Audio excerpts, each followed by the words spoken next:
ಹೂವಿದರಾರರೆ ಈ ಕಥಾಮೃತ ಸಾರ ಗುರುಗಳ ಕರುಣದಿಂದ ಪನಿತು ಪೇಳುವೆ ಪರಮ ಭಗವದ್ಭಕ್ತರಿದನಾದರದಿ ಕೇಳುವುದು ಕಡು ಕರುಣೆ ನೀನೆಂದರಿದು ಹೇರುಡಲ ನಮಿಸುವೆ ನಿನ್ನೆಡೆಗೆ ಬೆಂಬಿಡದೆ ಪಾಲಿಸು ಪರಮ ಕರುಣಾ ಸೆಂದು ಎಂದೆಂದು ನಡುವೆ ಬರುತ್ತೆಪ್ಪ ವಿಘ್ನವ ತಡೆದು ಭಗವನ್ ನಾಮ ಕೀರ್ತನೆ ನುಡಿಸೆನ್ನಿಂದ ಪ್ರತಿ ದಿವಸದಲ್ಲಿ ಮರೆಯದಲೇ. ಧ್ಯಾನ ಪ್ರಕ್ರಿಯಾದಲ್ಲಿ 6ನೇ ಪದ್ಯ. ಸ್ವರಮಣನು ಶಕ್ತ್ಯಾದಿ ರೂಪದಿತ್ಕರಣ ಮಾನಿಗಳೊಳಗೆ ನೆಲೆಸಿ ಅರವಿದೂರನು ಸ್ಥೂಲ ವಿಷಯಗಳು ಉಂಡುಣಿಪ ನಿತ್ಯ ಅರಿಯದಲೆ ತಾನುಂಬೆನೆಂಬುವ ನೆರೆಯಗಳ ನುಂಬುವನು ನಿಶ್ಚಯ ಮರಳಿ ಮರಳಿ ಭವಾಟವಿಯ ಸಂಚರಿಸಿ ಬಳುವನು.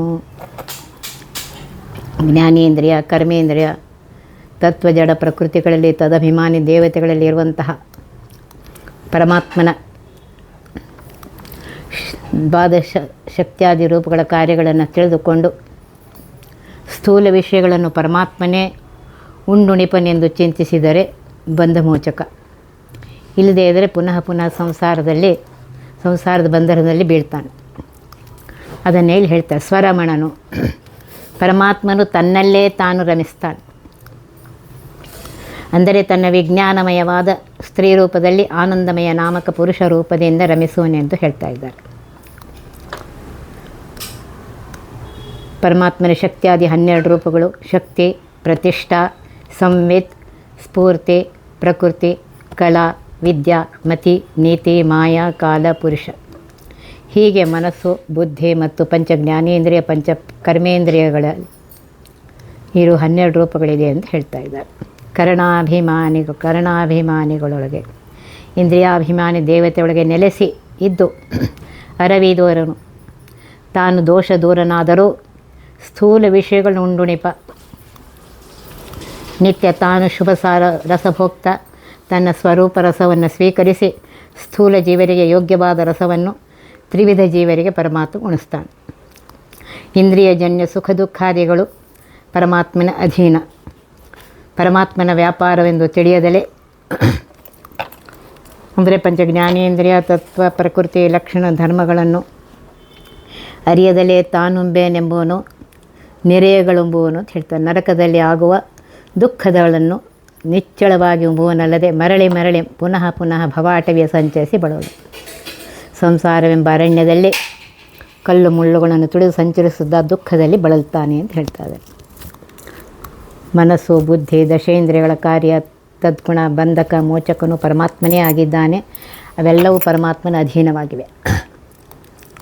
ಇವುಗಳಿಗೆಲ್ಲ ಪರಮಾತ್ಮನೇ ಪ್ರವರ್ತಕನೆಂಬ ನಿಶ್ಚಯವಾದ ಜ್ಞಾನ ಬೇಕು ಅಂತ ಹೇಳ್ತಾ ಇದ್ದಾರೆ.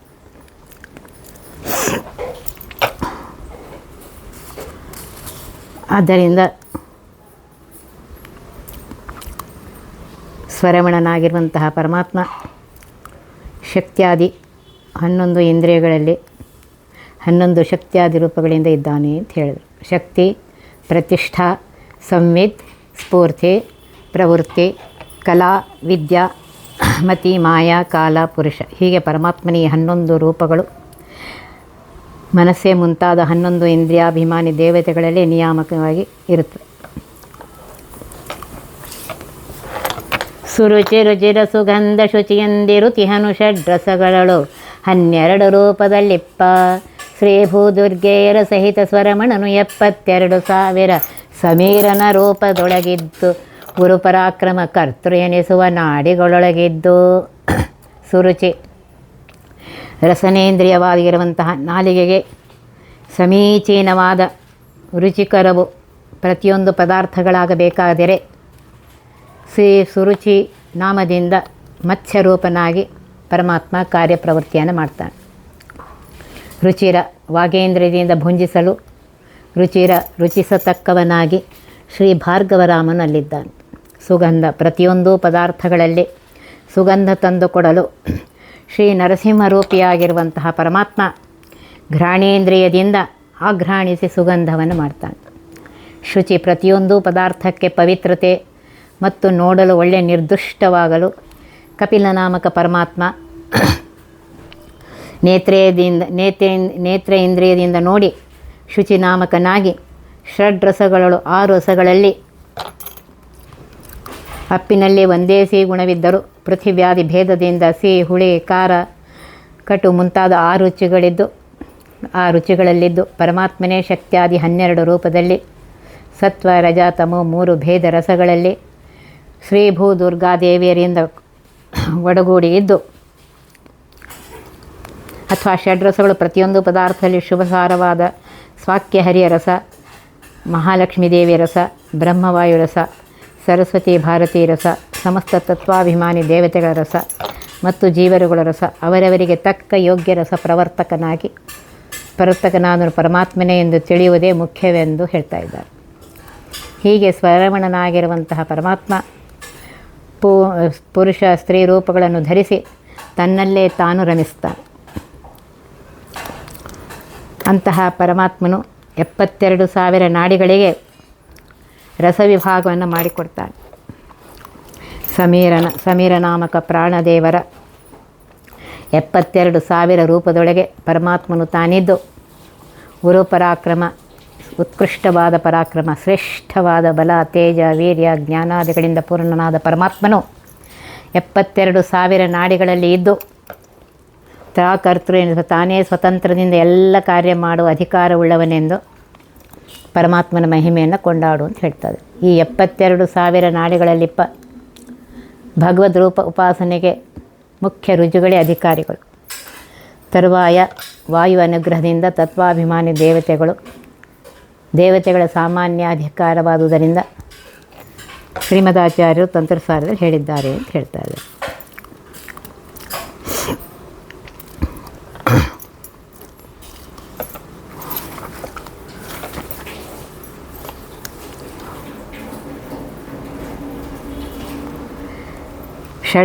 ಷಡ್ರಸಗತ ರೂಪಗಳನ್ನು ಚಿಂತನೆಯನ್ನು ಇಲ್ಲಿ ಹೇಳ್ತಾ ಇದ್ದಾರೆ. ಸುರುಚಿ ಅಂತ ಹೇಳಿ ಮಧುರ ಮುಂತಾದ 6 ರಸಗಳಲ್ಲಿ ಒಂದೊಂದರಲ್ಲಿ ಸುರುಚಿ, ರುಚಿರ, ಸುಗಂಧ, ಶುಚಿ ಎಂಬ 4 ರೂಪಗಳಿಂದ ಪರಮಾತ್ಮನು ನಿಯಾಮಕನಾಗಿರ್ತಾನೆ.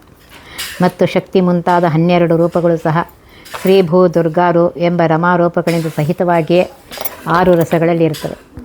ಸ್ವರಮಣನಾಗಿರುವಂತಹ ಪರಮಾತ್ಮನು 72,000 ನಾಡಿಗಳಲ್ಲಿರುವ ವಾಯುದೇವರ ರೂಪಗಳಲ್ಲಿಯೂ 72,000 ರೂಪಗಳಿಂದ ಇದ್ದು ಗುರುಪರಾಕ್ರಮ ಅಂತ ಹೇಳಿಸ್ಕೊಳ್ತಾನೆ. ಶ್ರೀ ಭೂ ದುರ್ಗಾರಮಣ ರೂಪಗಳು ಒಂದೊಂದರಲ್ಲಿ 3 ಇರುವುದರಿಂದ 12 ರೂಪಗಳಾಗುತ್ತವೆ. ನಿನ್ನ ಸರ್ವತ್ರದಲ್ಲಿ ನೆನೆವರ ಅನನ್ಯ ಕರ್ಮವ ಮಾಡಿದರು ಸರಿ, ಪುಣ್ಯಕರ್ಮಗಳೆನಿಸೋ ಸಂದೇಹವಿನಿತೆಲ್ಲ. ನಿನ್ನ ಸ್ಮರಿಸದೆ ಸ್ನಾನ ಜಪ ಹೋಮಾನ್ಯ ವಸ್ತ್ರ ಗಜಾಶ್ವಭೂಧನ ಧಾನ್ಯ ಮೊದಲಾದ ಕೆಳಕರ್ಮವ ಮಾಡಿ ಫಲವೇನು. ನಿನ್ನ ಸರ್ವತ್ರದಲ್ಲಿ ನೆನೆವ ಪರಮಾತ್ಮನೇ, ನೀನೇ ಸರ್ವರಿಗೆ ಬಿಂಬ ಚಲಿಸಿದರೆ ಪ್ರತಿಬಿಂಬ ಚಲಿಸುವುದೆಂಬ ಈ ನಿಜ ಜ್ಞಾನದಿಂದ ಸರ್ವರ ಬಿಂಬನೇ ಎನ್ನ ಬಿಂಬನೆಂಬ ಬಿಂಬನ ಅಧೀನ ಆಗಿ ಚಲಿಸುವ ಜ್ಞಾನಿಯು ಅನ್ಯಕರ್ಮವ ಮಾಡಿದರೂ ಸರಿ ನಿಜ ಭಕ್ತರಾದರೂ ಕದಾಚಿತ್ ಅನ್ಯಕರ್ಮ ಎಂದರೆ ದಾರ, ಪುತ್ರ ಪೋಷಣಾದಿ ಇನ್ನೂ ಅನೇಕ ಕರ್ಮಗಳನ್ನು ಮಾಡಿದರೂ ನಿನ್ನ ಹರಿಯ ರೂಪ ಚಿಂತನ ಪೂರ್ವಕ ದಾವಕರ್ಮ ಮಾಡಿದರೂ ಪಾಪಲೇಪವಿಲ್ಲ ಅಂತ ಹೇಳ್ತಾರೆ. ಅವೆಲ್ಲವೂ ಪುಣ್ಯಕರ್ಮ ಎನಿಸು. ಅಂದರೆ ಹರಿಯ ಸ್ಮರಣೆಯಿಂದ ಮಾಡಿದ ಕರ್ಮಗಳೆಲ್ಲವೂ ಪುಣ್ಯ ಶುಭ ಕರ್ಮಗಳು. ಇದಕ್ಕೆ ಸಂದೇಹವೆನಿತಿಲ್ಲ, ಕಿಂಚಿತ್ತಾದರೂ ಇದರಲ್ಲಿ ಸಂಶಯವಿಲ್ಲ. ನಿನ್ನ ಸ್ಮರಿಸದೆ ಬಿಂಬನಾದ ಪರಮಾತ್ಮನ ಕರ್ತೃತ್ವ ಅನುಸಂಧಾನವನ್ನು ತಿಳಿಯದೆ ಮತ್ತು ಯಾವ ಕರ್ಮದಲ್ಲೂ ಯಾವ ಭಗವದ್ ರೂಪಗಳನ್ನು ಚಿಂತನೆ ಮಾಡದೆ ಸ್ನಾನ, ಭಗವತ್ ಸತ್ಕರ್ಮಾಚರಣೆ, ಶುಚಿಯಾಗಲು ದಶವಿಧ ಸ್ನಾನ ವಿಧಾನ ತಿಳಿಯದೆ, ಜಪಾನುಷ್ಠಾನ ಮಾಡುವ ಬಗೆ ತಿಳಿಯದೆ ಸ್ನಾನ ಜಪಗಳನ್ನು ಮಾಡಿದರು, ಹೋಮ ಪಂಚಾಗ್ನಿಯಲ್ಲಿ ಹೋಮ ಮಾಡುವ ವಿಧಾನ ತಿಳಿಯದೆ ಹೋಮ ಮಾಡಿದರು, ಅನ್ನ, ವಸ್ತ್ರ, ಗಜ, ಅಶ್ವ, ಭೂ, ಧನ, ಧಾನ್ಯ ಮೊದಲಾದವುಗಳಲ್ಲಿ ಇರುವ ಪರಮಾತ್ಮನ ರೂಪ ಅನುಸಂಧಾನವಿಲ್ಲದೆ ಇವುಗಳ ದಾನದ ಮರ್ಮವನ್ನು ಅರಿಯದೆ ಯಾವ ಪುಣ್ಯಕರ್ಮ ಮಾಡಿದರೂ ಫಲವೇನು ಅಂತ ಹೇಳ್ತಾ ಇದ್ದಾರೆ.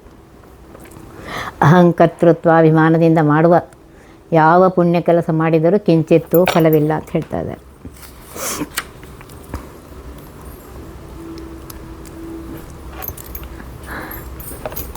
ಸಮಶಬ್ದನಾಗಿರುವಂತಹ ಭಗವಂತನಲ್ಲಿ ಯಾರ ಮನಸ್ಸು ಇಡಲ್ಪಟ್ಟಿದೆಯೋ ಅವನು ಸಮಾಹಿತ ಮನಸ್ಕನಾಗಿದ್ದಾನೆ. ಅಥವಾ ಸಮೀಚೀನವಾಗಿ ಸರಿಯಾಗಿ ಆ ಪರಮಾತ್ಮನಲ್ಲಿ ಯಾವನ ಮನಸ್ಸು ಸಮರ್ಪಿತವಾಗಿರುತ್ತದೆಯೋ ಅಂತಹ ಪ್ರಸನ್ನವಾದ ಪ್ರಶಾಂತವಾದ ಮನಸ್ಸುಳ್ಳ ಜ್ಞಾನಿಗೆ ದಾನ ಮುಂತಾದ ಧರ್ಮಗಳಿಂದ ಯಾವ ಹೆಚ್ಚಿನ ಫಲವಾಗುವುದಿಲ್ಲ ಅಂದರೆ ಎಂದು ಅಭಿಪ್ರಾಯ. ಹಾಗೂ ಪ್ರಮಾದವದಿಂದಲೇ ಅಥವಾ ಅಸಂಪ್ರಜ್ಞಾತ ಸಮಾಧಿ ಅವಸ್ಥೆಯಲ್ಲೂ ಇದ್ದು ಅವರಿತವಾಗಿ ಭಗವದ್ಧ್ಯಾನದಲ್ಲಿ ಮಗ್ನರಾಗಿರುವಂತಾಗಲಿ ಅಥವಾ ಭಗವತ್ ಕಥಾಶ್ರವಣ ಮನನ ಮುಂತಾದವುಗಳಲ್ಲೇ ಅತಿಮಗ್ನರಾಗಿರುವಂತಾಗಲಿ ಅಕಾಲ ಸಂಧ್ಯಾವಂದನ ಮುಂತಾದವುಗಳನ್ನು ಮಾಡಿದರೂ ಸಹ ಇಂತಹ ಅಸಂಪ್ರಜ್ಞಾತ ಅವಸ್ಥೆಯಲ್ಲಿರುವ ಸ್ಥಿತಪ್ರಜ್ಞರಂಥವರಿಗೆ ಇದು ದೋಷವೆನಿಸುವುದಿಲ್ಲ ಅಂತ ಹೇಳ್ತಾ ಇದ್ದಾರೆ. ನಿನ್ನ ಸರ್ವತ್ರದಲ್ಲಿ ನೆನೆವರು ಅನ್ಯಕರ್ಮವು ಮಾಡಿದರೂ ಸರಿ ಪುಣ್ಯಕರ್ಮಗಳೆನಿಸು ಸಂದೇಹವೆನಿತಿಲ್ಲ ಅಂತ ದಾಸರು ಹೇಳಿದ್ದಾರೆ. ಒಟ್ಟು ಯಾವಾಗಲೂ ಪರಮಾತ್ಮನ ಸ್ಮರಣೆ ಇರಬೇಕು, ಪ್ರತಿ ಕ್ಷಣಕ್ಕೆ ಅವನ ಸ್ಮರಣೆ ಇರಬೇಕು.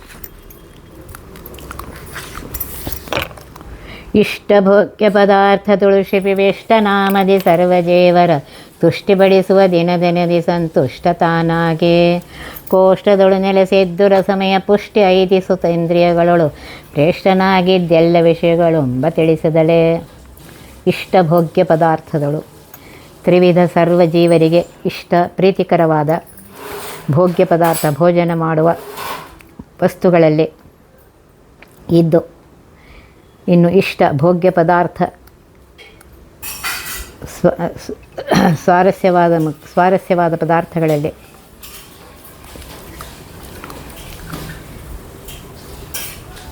ಪರಮಾತ್ಮ, ಸರ್ವರಿಂದ ಪೂಜ್ಯನಾಗಿರುವಂತಹ ಪರಮಾತ್ಮ, ಜ್ಞಾನಿಗಳಾಗಿರುವಂತಹ ಶಿಷ್ಟರು, ಸತ್ಕರ್ಮರತ ಸದಾ ಭಗವದ್ಧ್ಯಾನರತರಿಗೆ ಪ್ರಿಯನಾದ ಪರಮಾತ್ಮನು ಇಷ್ಟ ಅಂತ ವೇದಗಳು ಹೇಳ್ತಾರೆ.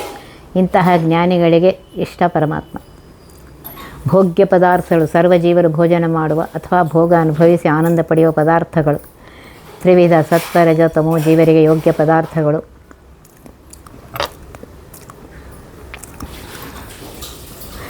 ಗೀತೆಯಲ್ಲಿ ಹೇಳಿದಂತೆ ತ್ರಿವಿಧ ಪದಾರ್ಥಗಳ ಗುಣಪ್ರಚೋದಕ ಪರಮಾತ್ಮನು ಎಂದು ನಿಶ್ಚಯವಾಗಿ ತಿಳಿದು ಆ ಪರಮಾತ್ಮನು ಶಿಪಿವಿಷ್ಟ ನಾಮದೇ, ವಿಷ್ಣು ಸಹಸ್ರನಾಮದಿಂದ ಶಿಪಿವಿಷ್ಟ ಪ್ರಕಾಶನ ಅಂಥೇಳಿ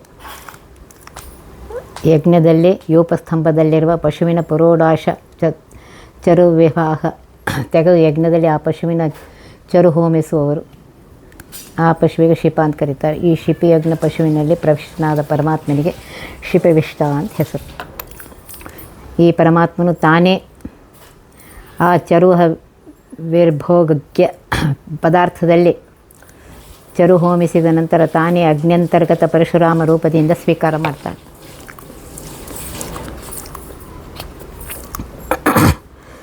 ಈ ಯಜ್ಞದಲ್ಲಿ ಶಿಪಿವಿಷ್ಟ ನಾಮಕ ಹರಿಯಂತೆ ಸರ್ವರ ಭೋಗ್ಯ ಪದಾರ್ಥಗಳಲ್ಲಿಯೂ ಪರಮಾತ್ಮ ಶಿಪಿವಿಷ್ಟ ನಾಮದಿಂದ ಇದ್ದು ಆ ಭೋಗ್ಯ ಪದಾರ್ಥಗತ ರಸ ಶುಭರಸ ತಾನು ಸ್ವೀಕರಿಸಿ ಸರ್ವಜೀವರನ್ನು ತುಷ್ಟಿಪಡಿಸುವ ತ್ರಿವಿಧ ಯೋಗ್ಯ ತತ್ತದ್ರಸ ಅವರಿಗೆ ಉಣಿಸಿ ದಿನದಿ ಪ್ರತಿನಿತ್ಯದಲ್ಲಿ ಆನಂದ ಪಡಿಸ್ತಾನೆ. ಸಂತುಷ್ಟನಾಗಿ ಪರಮಾತ್ಮನು ತಾನು ಭೋಗ್ಯ ಪದಾರ್ಥಗತ ತನ್ನ ಶುಭ ಸ್ವಾಖ್ಯರಸ ಸ್ವೀಕರಿಸಿ ತಾನು ತೇಗಿ ತೃಪ್ತಿಪಟ್ಟು ಸರ್ವಜೀವರಿಗೆ ತೃಪ್ತಿಯನ್ನು ತಂದುಕೊಡ್ತಾನೆ. ಇದಕ್ಕೆ ಹೇಳ್ತಾ ಇದ್ದಾರೆ, ವೆಂಕಟೇಶನು ಶ್ರೀ ಶುಕ್ರಾಚಾರ್ಯರಿತ್ತ ಉತ್ತರಾಣಿ ಅಕ್ಕಿಯ ಚರು ಆಸ್ವಾದಿಸಿ ಉತ್ಕಾರ ಗಾಳಿಯಿಂದ ಸರ್ವ ದೇವತೆಗಳನ್ನು ಶುಕಾಚಾರ್ಯ ಆಶ್ರಮದಲ್ಲಿ ತುಷ್ಟಿಗೈಸುವುದೇ ಸಾಕ್ಷಿಯಾಗಿದೆ ಅಂತ ಹೇಳ್ತಾರೆ. ಬಹಿರ್ಯಜ್ಞದಲ್ಲಿ ಸಂತೋಷಪಡಿಸುವಂತೆ ಆತ್ಮರೂಪ ಪ್ರಾಣಾಗ್ನಿಹೋತ್ರ ಯಜ್ಞ ಎನಿಸುವ ಸರ್ವಭೋಗ್ಯ ವಸ್ತುಗಳಲ್ಲಿ ಪರಮಾತ್ಮ ತಾನು ಶಿಪಿವಿಷ್ಟನಾಗಿದ್ದು ಸಂತುಷ್ಟನಾಗಿ ಕೋಷ್ಟದಳು ಅಂದರೆ ಸರ್ವಜೀರ ದೇಹದಳು ಅಥವಾ ಕೋಷ್ಟದಳು ಅನ್ನಮಯಾದಿ ಪಂಚಕೋಶಗಳಲ್ಲಿ ನೆನೆಸಿದ್ದು ಪದಾರ್ಥಗತ ಸರ್ವರಸಗಳ ವಿಭಾಗ ಮಾಡಿ ತಾನು ರಸಮಯ ಅಂತ ಅನಿಸಿಕೊಂಡು ಇಂದ್ರಿಯಗಳನ್ನು ಪುಷ್ಟಿ ಐದಿಸುತ್ತಾ ಸಕಲ ಇಂದ್ರಿಯಗಳಿಗೆ ಬಲಪ್ರದನಾಗಿ ಬಲ ಕೊಡುತ್ತಾ ಇಂದ್ರಿಯಗಳೊಳು ಸಹ ಪ್ರೇಷ್ಠನಾಗಿದ್ದು ಬಹಳ ಪ್ರೀತಿಯುಳ್ಳವನಾಗಿದ್ದು ಎಲ್ಲ ವಿಷಯಗಳ ಮುಂಬ ತಿಳಿಸದಲೆ ಸಕಲ ಭೋಗ್ಯ ಪದಾರ್ಥಗಳ ರಸದಿಂದ ಆಯಾ ಇಂದ್ರಿಯ ರಸ ಆಯಾ ಇಂದ್ರಿಯಕ್ಕೆ ಮುಟ್ಟಿಸಿ ಜೀವರಿಂದ ಇಂದ್ರಿಯಜನ್ಯ ವ್ಯಾಪಾರ ಮಾಡಿಸಿ ತಾನು ತನ್ನ ಶುಭರಸಗಳನ್ನು ಉಣ್ಣುವುದನ್ನು ತಿಳಿಸದಲೇ ಅಜ್ಞಾನಿಗಳಿಗೆ ಹರಿಯೇ ಸರ್ವಸಾರ ಭೋಕ್ತ ಸರ್ವ ರಸ ವಿಭಾಗಕರ್ತ ಜೀವ ಇಂದ್ರಿಯ ನಾಡಿಗಳೆಂಬ ಬಲಪ್ರದಾತನೆಂದು ಜ್ಞಾನ ಕೊಡದೆ ತಾನು ಸರ್ವಸಾರ ಭೋಕ್ತನಾಗಿಪ್ಪನು ಇಲ್ಲಿ ಏನು ಹೇಳಬೇಕಿದೆ ಅಂದರೆ ಸಕಲ ಜಡ ತತ್ವ ಪ್ರಕೃತಿ ಪರಮಾಣುಗಳಲ್ಲಿಯೂ ಪರಮಾತ್ಮನ ಕಾರ್ಯ ಮತ್ತು ಜಡ ಪ್ರಕೃತಿ ದೇಹಗತ ಪ್ರಕೃತ್ಯಾದಿಗಳಲ್ಲಿಯೂ ಪರಮಾತ್ಮ ನಿಯಾಮಕನೀಯ ಪ್ರೇರಕನಾಗಿದ್ದಾನೆ. ಈ ದೇಹದ ಪ್ರಕೃತಿ ಪುಷ್ಟಿಗೈಸಲು ಪ್ರಕೃತ್ಯಾತ್ಮಕವಾದ ಜಡ ವಸ್ತುಗಳಲ್ಲಿಯೂ ರಸವಿಭಾಗ ಮಾಡಿ ದೇಹ ಪುಷ್ಟಿಯನ್ನು ಪುಷ್ಟಿಗೈಸುವನು ಪರಮಾತ್ಮನೇ. ತ್ರಿವಿಧವಾದ ಪ್ರಕೃತಿಯಲ್ಲಿ ಪರಮಾತ್ಮನ ಧ್ಯಾನ ವಿಚಾರವನ್ನು ಇಲ್ಲಿ ಹೇಳ್ತಾ ಇದ್ದಾರೆ.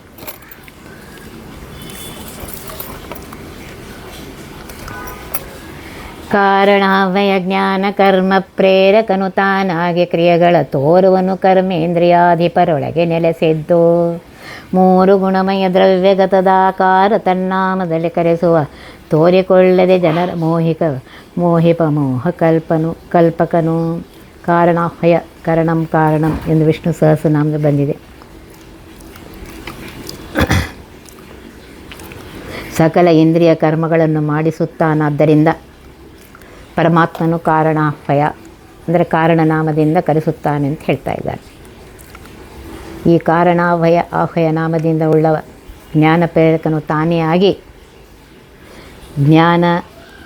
ಜ್ಞಾನೇಂದ್ರಿಯ ಅಧಿಪರಲ್ಲಿ ಪ್ರೇರಿಸಿ ಜೀವರಿಗೆ ತಿಳುವಳಿಕೆ ಕೊಡುವವನು ಮತ್ತು ಕರ್ಮ ಇಂದ್ರಿಯಾಧಿಪರಾದ ತತ್ವೇಶ್ವರ ಕ್ರಿಯಾಪ್ರೇರಕನಾಗಿ ನೆಲೆಸಿದ್ದು ಜೀವರಿಂದ ಸಕಲ ಕ್ರಿಯೆಗಳನ್ನು ಮಾಡಿಸ್ತಾನೆ.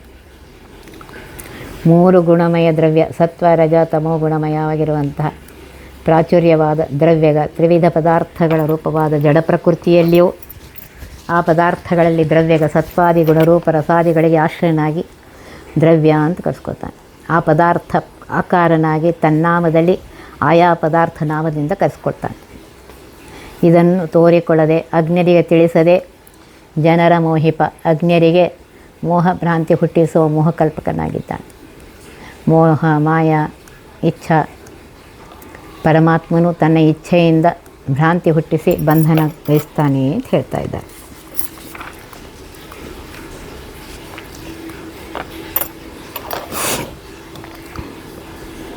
ದ್ರವ್ಯ ನೆನೆಸುವ ಭೂತ ಮಾತ್ರದೊಳವ್ಯೆಯನ್ನು ಕರ್ಮೇಂದ್ರಿಯಗಳಳು ಭವ್ಯ ಸತ್ಕ್ರಿಯ ನೆನೆಪ ಜ್ಞಾನೇಂದ್ರಿಯಗೊಳಗೆದ್ದು ಸ್ತವ್ಯಕಾರಕ ನೆನೆಸಿ ಸುಖಮಯ ಸೇವ್ಯ ಸೇವಕ ನೆನೆಸಿ ಜಗದಳು ಹವ್ಯವಾಹನ ಅರಣಿಯೊಳಗೆ ಪಂತೆ ಇರುತ್ತಿಪ್ಪ.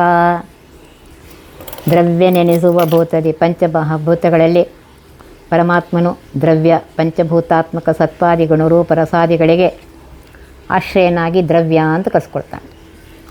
ಪಂಚತನ್ಮಾತ್ರದಲ್ಲಿ ಅವ್ಯಯ ಸ್ವರೂಪತಃ ಯಾವುದಕ್ಕೆ ನಾಶವಿಲ್ಲವೋ ಅದು ಅವ್ಯಯ ಎಂದು ಕರೆಸಿಕೊಡುತ್ತದೆ. ಅವ್ಯಯ ಪುರುಷ ಸಾಕ್ಷಿ ಸಹಸ್ರನಾಮದಲ್ಲಿ ಬಂದಂತೆ ಕರೆಸ್ಕೊತಾನೆ. ಇನ್ನು ಕರ್ಮೇಂದ್ರಿಯಗಳು ಭವ್ಯ ಅಂತ ಎನಿಸ್ಕೊತಾನೆ. ಭವ್ಯ ಅಂದರೆ ಕುಶಲನಾಗಿ ಬಹು ಜಾಗರೂಕತೆಯಿಂದ ಜೀವನ ಕರ್ಮೇಂದ್ರಿಯ ಪ್ರವರ್ತಕನಾಗಿರ್ತಾನೆ. ಭೂತ ಭವ್ಯ ಭವತ್ ಪ್ರಭು ಸಹಸ್ರನಾಮದಲ್ಲಿ ಬಂದಿದೆ.